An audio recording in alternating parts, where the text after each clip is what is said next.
అందరికీ నమస్కారము. హర హర మహాదేవ శంభో శంకర.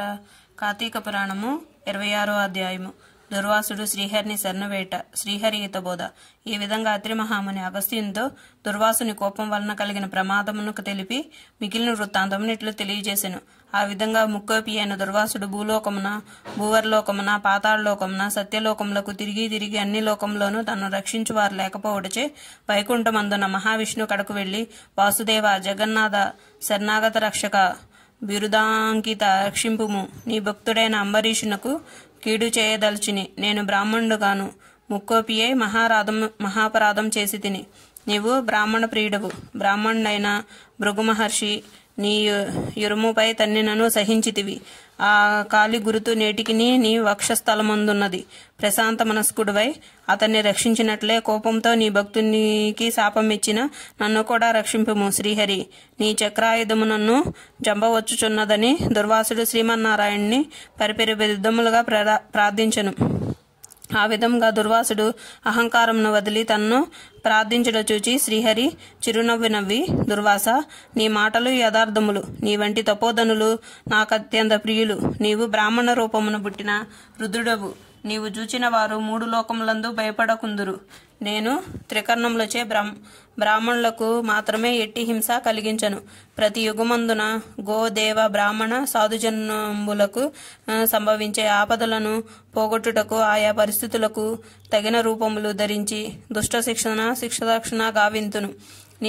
నీవ కారణముగా అంబరీషుని శపించితివి. నేను శత్రువుకైనను మనోవాక్యాయములందు కూడా కీడు తలపెట్టను. ఈ ప్రపంచ మందుగల ప్రాణి సమూహము నా రూపముగానే జూతును.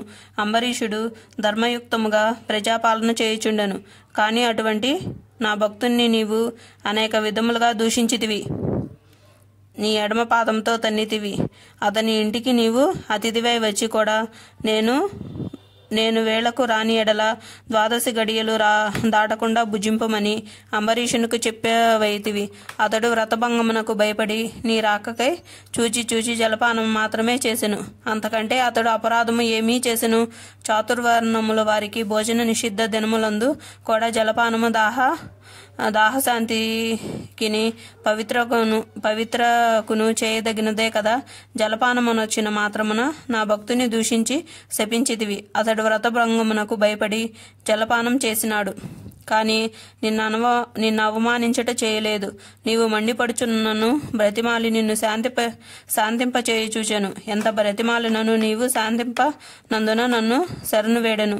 నేనప్పుడు రాజు హృదయంలో ప్రవేశించినాను. నీ శాపఫలము 10 జన్మల్లో అనుభవించుదునని పలికిన వాడిని నేనే. అతడు నీ వలన భయంచే నన్ను శరణు వేడుచుండెను. కాని తన దేహము తాను తెలుసుకునే స్థితిలో లేడు. నీ శాపమును అతడు వినలేదు. అంబరీషుడు నా భక్త కోటిలో శ్రేష్ఠుడు, నిరపరాధి, దయాశాలి, ధర్మ తత్పరుషుడు. అటువంటి వానికి అకారణంగా దూషించితివి. అతన్ని నిష్కారణంగా శపించితివి. విచారించవలదు. ఆ శాపము లోకోపకారమునకై నేను అనుభవించుదును. అదెట్లానని వినుము. నీ శాపంలోని మొదటి జన్మ మత్స్య జన్మ. నేను ఈ కల్పమున మనువును రక్షించు నిమిత్తము సోమకుడనను రాక్షసుని జంపుటకు మత్స్యరూపమెత్తుదును. మరికొంతకాలం నాకు దేవదానములు క్షీరసాగరం మదించుటకు మందర పర్వతమును కవంగా చేయుదురు. ఆ పర్వతమును నీటిలో మునగకుండా కూర్మ రూపమును నా వీపున మోయుదును. వరాహ జన్మమెత్తి హిరణాక్షుణ్ణి వధింతును. నరసింహస్వామి జన్మమెత్తి హిరణ్యకశిపుని చంపి ప్రహ్లాదుణ్ణి రక్షింతును. బలిచే స్వర్గము నుండి పాలద్రోలబడిన ఇంద్రునకు తిరిగి స్వర్గమును అప్పగించుటకు వామన రూపమెత్తి బలిచక్రవర్తిని పాతాళలోకమునకు తొక్కివేతును. భూభారమును తగ్గించుటకు క్షత్రియులను చంప బ్రాహ్మణుడై జన్మించి భూభారమును తగ్గింతును. లోకకంటకుడైన రాముణ్ణి చంపి లోకోపకారం చేయుటకు రఘువంశమున రాముడైన జన్మింతును. పెదప యదువంశమున శ్రీకృష్ణుగను, కలియుగమున బుద్ధుడుగను, కలియుగాంతమున విష్ణు చిత్తుడను విప్రుని ఇంట కల్కియను పేరున జన్మించి అశ్వరుండనై పరిభ్రమించుచు బ్రహ్మద్వేషులు నందరును మట్టు బెట్టుదును. నీవు అంబరీషునకు శాపరూపమున నిచ్చిన 10 జన్మలను ఈ విధముగా పూర్తి చేయుదును. ఇట్లు నా దశావతారములు సదా స్మరించు వారికి సమస్త పాపములు హరింపచేసి వైకుంఠ ప్రాప్తి నొసంగుదును. ఇది ముమ్మాటికి తథ్యము. 26వ అధ్యాయము సమాప్తము. మీకు ఈ వీడియో నచ్చితే లైక్ చేసి షేర్ చేసి సబ్స్క్రైబ్ చేయండి ఫ్రెండ్స్. Thank you.